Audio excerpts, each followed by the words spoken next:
At Christmas dinner, my father raised his glass and announced to the whole table that I had wasted every opportunity he gave me. He called me a financial embarrassment. Then the woman sitting next to me, the one he thought was just my friend, stood up and said, "Actually, she's my business partner, and your company's largest client."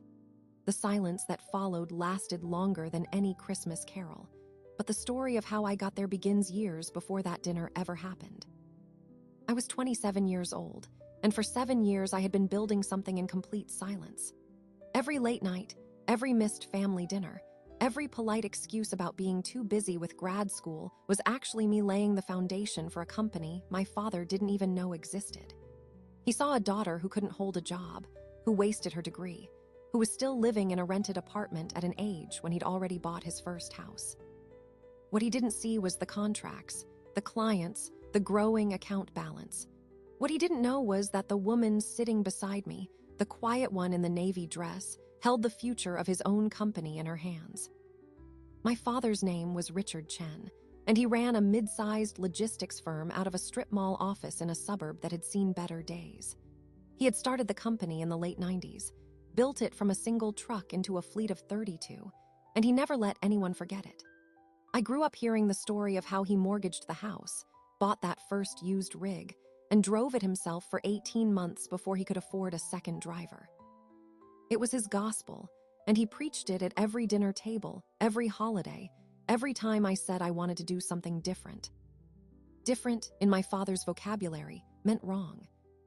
When I declared a major in supply chain analytics at university, he called it a waste of tuition.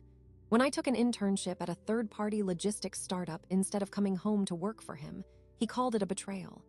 And when I graduated and moved to a city 3 hours away to take a junior analyst position at a mid-sized retail chain, he stopped calling me altogether. Not a fight, just silence. A silence that lasted 3 years. I didn't tell him that the analyst job was a cover. I didn't tell him that within 6 months I had built a proprietary routing algorithm that saved the retail chain 12% on fuel costs annually. I didn't tell him that I had filed my own LLC in the basement of my rented apartment, with a business plan written on a legal pad between late shifts. I kept it quiet because I knew exactly what he would say. He would say I was reaching above my station. He would say real logistics was boots on the ground, not spreadsheets and code. He would say I wasn't ready. So I made sure I was ready before he ever got a chance to say anything. The company I started was called Tracer. It began as a single contract with a regional organic grocery chain that needed better last-mile delivery coordination. I built the system myself, coded the dispatch logic, negotiated the carrier rates, and handled customer service from my kitchen table. The first year, revenue was $42,000. The second year, it was $210,000. By the third year, I had hired a partner, a woman named Diana Reyes, who had spent 15 years in procurement at one of the largest retailers in the country. Diana was everything I was not. She was polished, connected, and knew exactly how to talk to people who wore suits and sat on the 20th floor. I was the one in the back office with the spreadsheets and the routing maps. But together, we turned Tracer into a company that handled logistics for 5 regional distributors, 2 e-commerce platforms, and by year 4, we had quietly become the primary carrier coordination partner for a Fortune 500 company that I will not name here, but that everyone listening has bought something from in the last year. That Fortune 500 company was also my father's largest client. He didn't know that.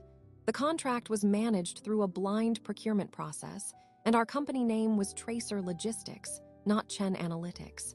The CEO of the division that signed the deal had never met me in person. Diana was the face of Tracer. I was the ghost in the machine, and that was exactly how I wanted it. But my father's company was struggling. I knew this because my mother called me every few weeks with updates wrapped in guilt. Your father's blood pressure is up. The warehouse lease is coming due. He had to lay off 3 drivers last quarter. She never asked me to come home, but she never had to. The silence between me and my father was a presence in every phone call, a weight I carried under my ribs. Then in November of that year, my mother called with news that changed everything. Richard's company just lost the distribution contract with the downtown medical center, she said. They cited performance issues. He's desperate, sweetheart. He's been asking about your friend Diana. I almost dropped the phone. Deanna, why? He heard she runs a logistics company now. He wants to meet her.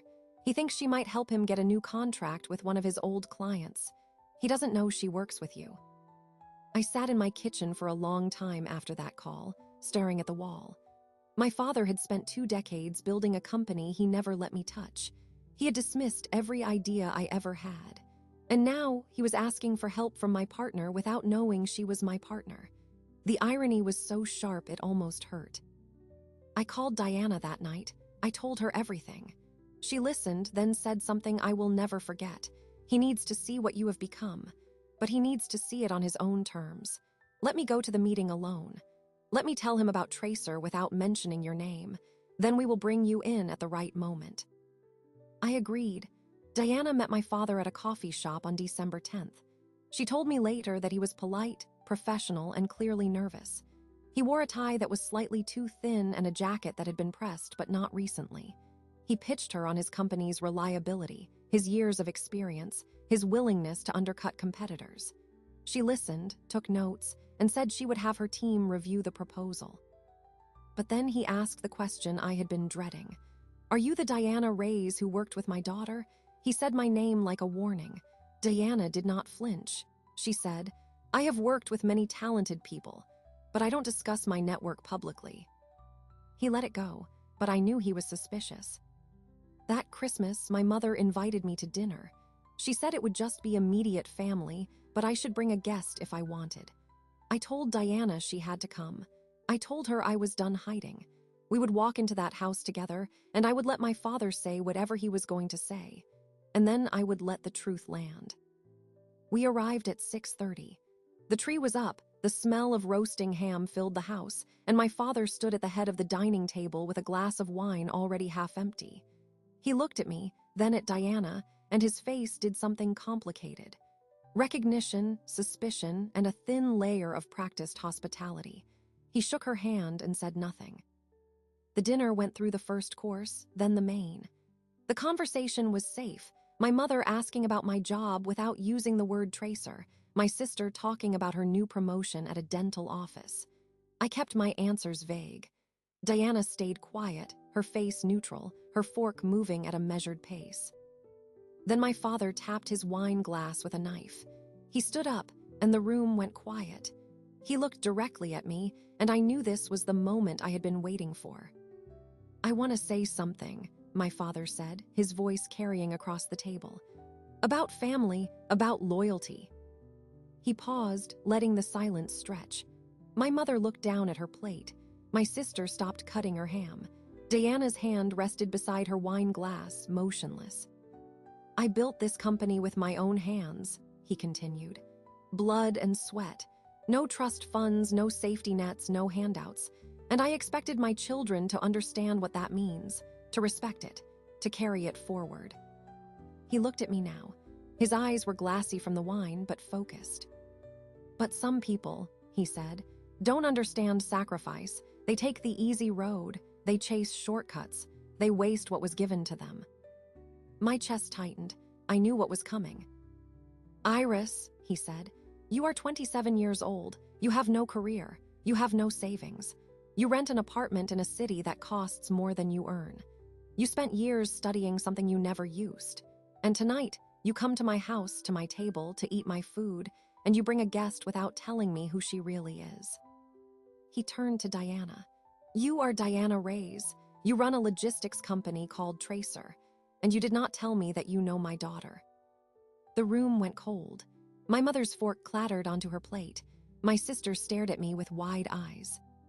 My father set down his wine glass and folded his arms.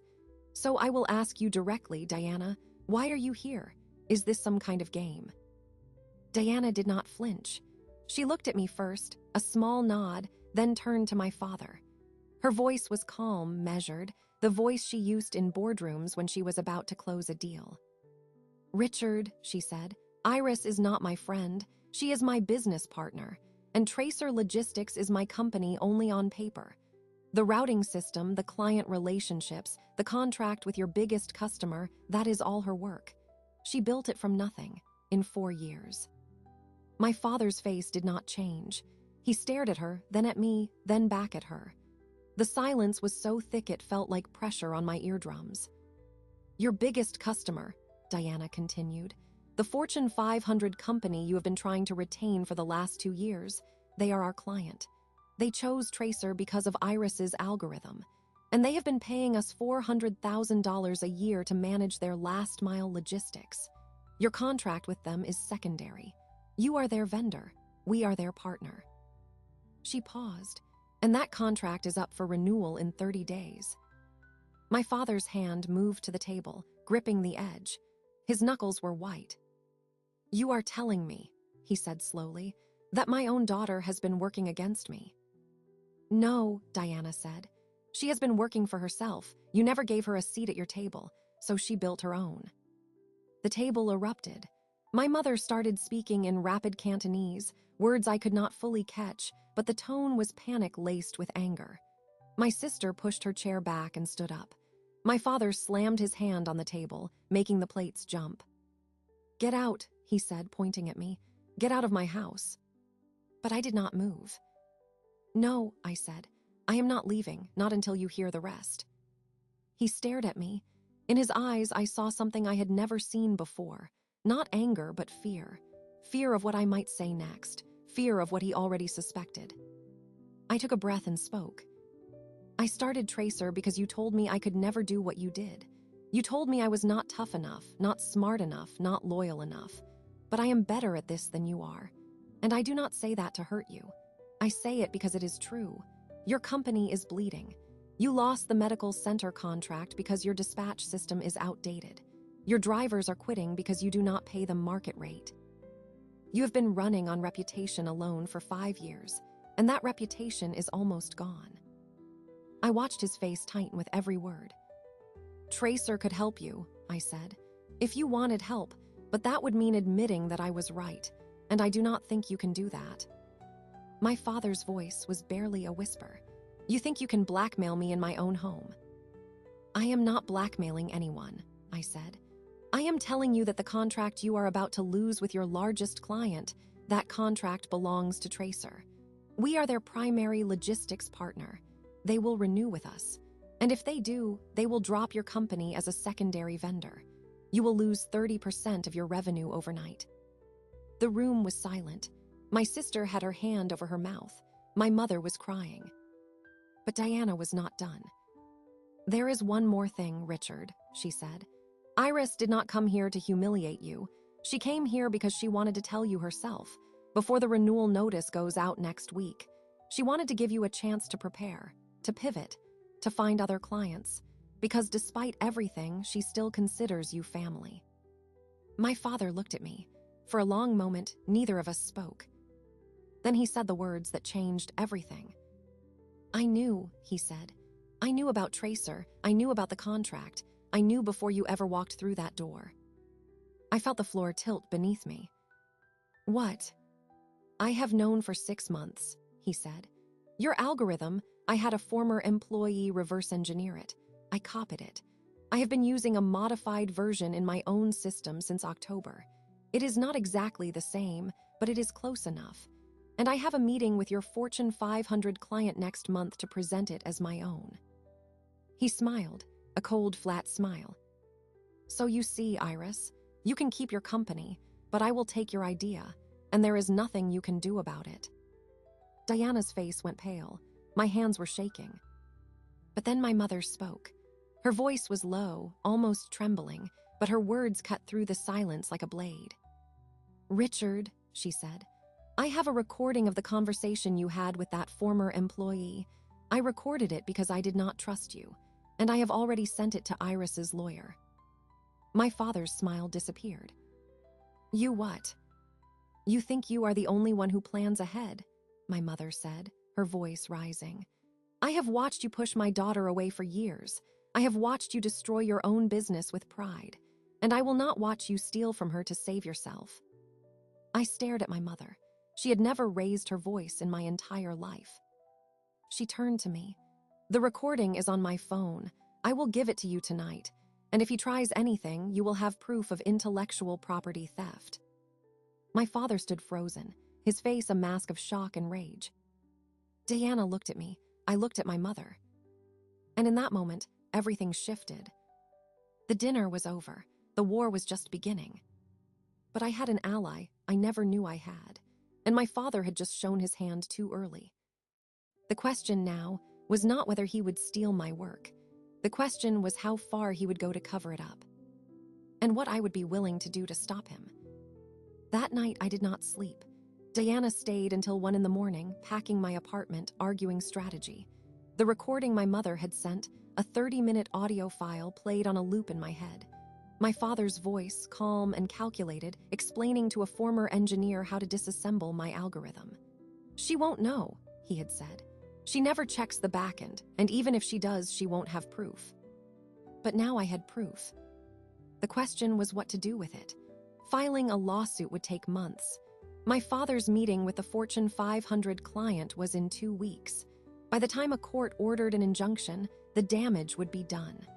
He would have already presented my work as his own, and the client would have already decided. Diana had a different idea. "We don't sue him," she said. "We beat him to the client. We present our algorithm, our data, our performance metrics, and we show them exactly what he has been doing. But he will deny everything. Then we show them the recording. That recording is inadmissible in a business meeting. It is not a court of law." Diana looked at me. "Iris, sometimes you do not need a judge. You just need a jury of one, the person who writes the check." The next morning, I called the client's procurement director. I asked for an emergency meeting. She agreed to see us in 3 days. But my father was faster. On day 2, Diana called me with news that made my stomach drop. Richard Chen had already submitted a proposal to the client. Not a pitch, a formal proposal. He had included a full technical appendix detailing a new routing algorithm that he claimed to have developed over the past 18 months. He had attached performance projections that matched our internal data almost exactly. And he had included a testimonial from a former Tracer employee who had left under bad terms. The testimonial claimed that our algorithm was not original, that I had actually stolen it from an open-source framework and rebranded it. A lie, but a convincing one. "He is playing offense," Diana said. "He knows we have the recording, so he is trying to discredit us before we can use it." I sat in my office, staring at my laptop. My father had always been a step ahead, but now I realized he had been planning this for months. The reverse engineering, the proposal, the planted testimonial, it was all coordinated. That is when my mother called again. "Iris," she said, her voice unsteady. "Your father knows I gave you the recording. He confronted me this morning. He said he will divorce me if I testify against him." I felt a cold wave pass through me. "Mom, that is coercion. You cannot let him." "I know," she said. "I told him I would not stay silent. He locked me out of the house. I am at your sister's apartment." My mother, the woman who had never raised her voice, who had always deferred to my father, was now homeless because she chose me. I told her to stay with my sister, that I would handle everything, but inside I was breaking. The next day, the situation escalated further. Diana called me at 6 a.m. "We have a problem. The client's procurement director just emailed me. She wants to postpone our meeting. She says Richard Chen has requested a joint presentation instead. He wants to present his proposal alongside ours, in the same room." That is insane. He will use our own data against us. I know, but the client sees it as a fair process. They want to compare both solutions side by side. I paced my apartment. This was a trap.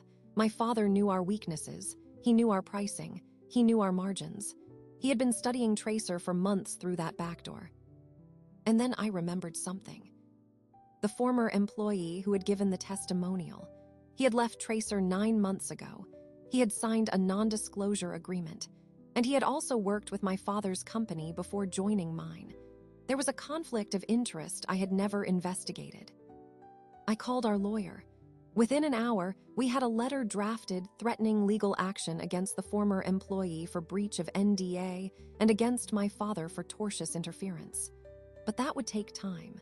The joint presentation was in 5 days. That afternoon, something unexpected happened. The Fortune 500 client's legal team called me directly, not the procurement director, the legal team. There was a problem. My father's proposal contained a section that appeared to quote confidential data from Tracer's internal reports, data that had never been published, data that could only have come from inside our company. "We need to verify the source of this data," the lawyer said. "Can you provide documentation of when these reports were generated?" "Yes," I said. "I can provide timestamps, server logs, and access records." "Good. We are putting Richard Chen's proposal on hold pending an investigation." I hung up and stared at the phone. My father had made a mistake. He had used our proprietary data without realizing it would be traceable. The algorithm was one thing, it was abstract, but the data was concrete. It had fingerprints. But my father was not done fighting. That evening, I received a text from an unknown number. "Meet me at the Melrose Diner, tomorrow at 10 a.m. Come alone. Mike Chen." Mike Chen was my cousin, my father's nephew. He worked as a dispatcher in my father's company. I did not tell Diana. I went alone. Mike was already sitting in a booth when I arrived. He looked nervous, stirring his coffee without drinking it. "Iris," he said, "I need to tell you something, but you cannot tell anyone I told you." "What is it?" He leaned forward. "Your father did not just copy your algorithm. He also has a backup plan. He has been negotiating with a competitor of yours, Midland Logistics. They want to buy Tracer's client list. He is offering to deliver it to them if they give him a cut." My blood ran cold. He's going to sell our clients. He has a meeting with them next week, after the joint presentation. If he loses the client, he will sell the list. He has already copied it. I sat back, my mind racing. This was far beyond intellectual property theft. This was corporate espionage. And if Midland Logistics got our client list, Tracer would lose years of relationship building overnight. "Why are you telling me this?" I asked. Mike looked down. "Because he treated my mother, your aunt, the same way. He took over her small shipping business and bled it dry. I do not want to work for him anymore. But I cannot quit because I have a family. I need you to stop him." I reached across the table and squeezed his hand. "Thank you, Mike." That night, I gathered Diana and our lawyer. We mapped out a new strategy. We could not stop the joint presentation. It was scheduled. But we could use it as a trap. Here was the plan. Diana would present our algorithm with full technical documentation. I would be in the room but would not speak until the end. Then, when my father finished his pitch, I would stand up and ask a single question. "Can you show us the original development logs for your algorithm, dated before October of this year?" He could not, because he had only started working on it after stealing my work.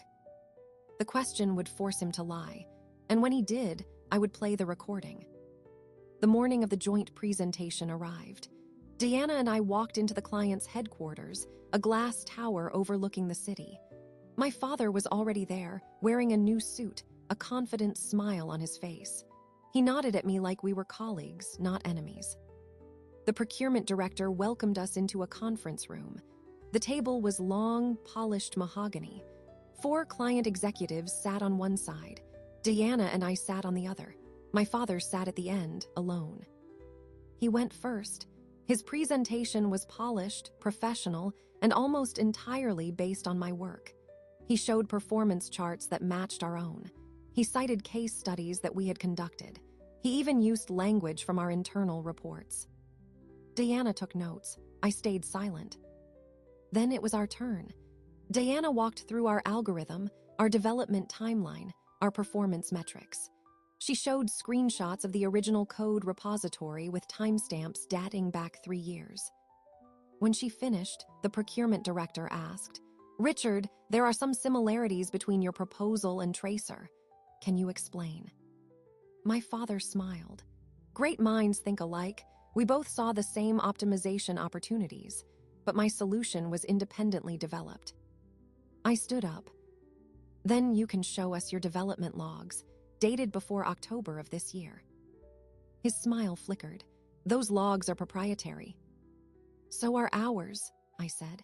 But we have no problem sharing them because they are real. Your proposal, however, contains data from our internal reports. Data that was never published. Data that could only have been accessed through unauthorized means. I looked at the client executives. I have a recording of Richard Chen admitting that he reverse-engineered our algorithm. I also have server logs showing that his company accessed our internal database during a brief integration period 2 years ago, and that access was never revoked. My father's face turned white. I pulled out my phone. Do you want to hear the recording? The room went silent. And then my father did something I did not expect. He laughed. Go ahead, he said. Play it. It will not matter, because I have already transferred the client list to Midland Logistics.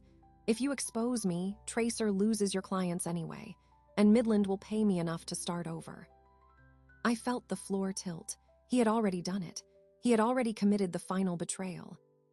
But before I could speak, the procurement director raised her hand. Mr. Chen, she said, we have already been contacted by Midland Logistics. They received your client list. They also received a copy of your signed agreement to sell it, and they forwarded it to our legal team. My father's laugh died. We have evidence of conspiracy to commit corporate espionage, she continued. Your presentation is void, and we will be pursuing criminal charges. I stared at her, then at Diana, then at my father. He had trapped himself. And now, everything was about to unravel. The conference room did not erupt into chaos. It went silent. The kind of silence that feels like the air has been vacuumed out. My father sat at the end of the table, his hands flat on the polished wood, his eyes fixed on a point somewhere between his coffee cup and the window. The procurement director excused herself and stepped into the hallway. We could hear her voice, low and urgent, speaking into her phone. She returned 2 minutes later with a security guard. Mr. Chen, she said, I am going to ask you to leave the building. Your access to this facility is revoked effective immediately. Our legal team will be in touch with your counsel. My father did not argue. He stood slowly, adjusted his tie, and walked toward the door. He paused beside me, his face unreadable. You win, he said quietly. Not a concession, an accusation. Then he was gone. The client executives stayed. They asked us to remain seated. The procurement director sat down and folded her hands. We need to discuss a new agreement with Tracer, she said. One that reflects your position as our primary logistics partner, exclusive, with a 3-year commitment. Diana looked at me. I nodded. We negotiated for 4 hours. By the end, Tracer had a contract worth $2.1 million annually, with performance incentives and a non-circumvention clause that barred the client from doing business with any company my father owned or controlled. It was more than we had ever hoped for, and it came with a cost I had not yet calculated. The next morning, my father was served with a cease and desist order from the client's legal team. He was also notified that the district attorney's office had opened a preliminary investigation into corporate espionage, theft of trade secrets, and fraud. The maximum penalty was 7 years and fines up to $500,000. My mother called me that evening. She was still at my sister's apartment. The bank called, she said. They are freezing his business accounts pending the investigation. He cannot access payroll. The drivers are threatening to strike. I do not know what to do. I told her to stay where she was. I told her I would handle it. But handling it meant making a decision I never thought I would have to make. I could let the investigation run its course. My father would likely face charges. His company would collapse. The family name would be dragged through the local news. Or I could intervene. I could ask the client to drop the criminal referral in exchange for a civil settlement. I could protect my mother from the shame of a public trial. Diana told me not to do it. He tried to destroy everything you built, she said. If you save him now, he will never learn. She was right, but she was not the one who would have to watch her mother grieve. I called the client's legal team. I asked if there was a way to resolve this without a criminal prosecution. The answer was yes, but it came with conditions. Richard Chen would have to admit liability in a civil proceeding, surrender all copies of Tracer's data, pay restitution of $120,000, and sign a non-disclosure agreement that prohibited him from ever working in logistics again. He would also have to submit to an independent audit of his business practices for the next 3 years. I agreed. Then I drove to my mother's house, my childhood home, and found my father sitting alone in the dark living room. I told him the terms. He listened without moving. "If you sign," I said, "you keep your freedom, you lose your company, you lose your reputation. But you keep your family. That is the only offer." He stared at the wall for a long time. Then he picked up a pen and signed. The civil settlement was filed the next week. My father's company was dissolved within 60 days. He sold the trucks, the warehouse lease, the office furniture. The proceeds barely covered the restitution and legal fees. My mother moved out of my sister's apartment and into a small rental near the city. She took a job at a floral shop. She told me it was the first time in 30 years she had felt like her own person. But the part of the story I did not expect came 3 months later. I received a letter from the State Bar Association. Not about my father, about his former attorney. The lawyer who had advised him on the reverse engineering was under investigation for ethics violations. And attached to the letter was a copy of a document that had been submitted as evidence in a separate case. It was a contract between my father and his former employee, the one who had given the false testimonial. But the contract had a clause I had never seen before. A clause that indemnified the employee against any legal consequences of his testimony, in exchange for a share of the proceeds from the Midland Logistics deal. That employee was not just a disgruntled ex-worker. He was an active co-conspirator, and he had been working with my father for years, feeding him information about other competitors before me. I handed the letter to our lawyer. Within a week, the former employee was subpoenaed. He eventually admitted to participating in 3 separate schemes to steal trade secrets from different companies over a 6-year period. He is now facing federal charges. But the most surprising detail came from my mother. She called me one evening, her voice calm in a way I had not heard since I was a child. "Iris, there is something I need to tell you, something I should have told you years ago." I waited. "Your father did not build that business alone," she said. "I was the one who wrote the first business plan. I was the one who negotiated the first truck lease. I was the one who kept the books for the first 5 years. He took credit for all of it. And when I stopped being useful, he pushed me aside." She paused. "I stayed because I thought it was what family did, but I was wrong, and I am sorry I did not leave sooner." I sat in my kitchen, phone pressed to my ear, tears running down my face. "Mom," I said, "you just gave me the greatest gift you could have given, the truth." We talked for another hour. She told me she wanted to start her own small business, a consulting firm for women who were trapped in family companies. She had already registered the name. She wanted my help with the logistics. I said yes. Tracer grew to 15 employees that year. We moved into a proper office with windows and a conference room. Diana and I became equal partners on paper, not just in practice. And every quarter, I drove 2 hours to visit my mother at her new apartment. We would sit on her balcony, drink tea, and talk about the business she was building. My father never reached out again. I heard through my sister that he had moved to another state, taken a job as a dispatcher for a small trucking company, and was living in a studio apartment. I did not feel satisfaction. I did not feel pity. I felt the strange neutrality of someone who had closed a door and was no longer standing in the draft.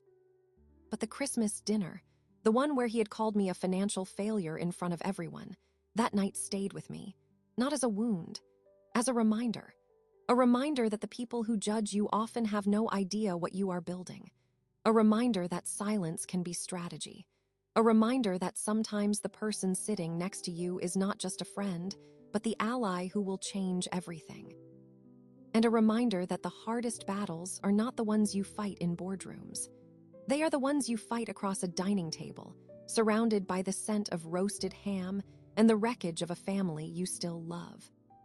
That night at the Christmas dinner table, when my father called me a financial failure in front of everyone, I did not feel anger. I felt something closer to relief, because in that moment, I realized that his judgment had never been about my reality. It was about his own fear that he had lost control, fear that his definition of success was no longer the only one that mattered. The truth is, the people who judge us most harshly are often the ones who are most afraid of what we might become. They see our silence as weakness. They see our patience as passivity. They see our independence as rebellion. But what they do not see is the work we do in the dark, the contracts we sign without celebration, the relationships we build while they are not watching. I learned that family is not a blood contract. It is a choice that must be renewed every single day, by showing up, by telling the truth, by honoring the promises we make to the people who actually see us. My mother chose me when she had everything to lose. My cousin Mike chose me when he could have stayed quiet. And Diana chose me when she could have walked away and taken the clients herself. Those are the people who deserve a seat at your table.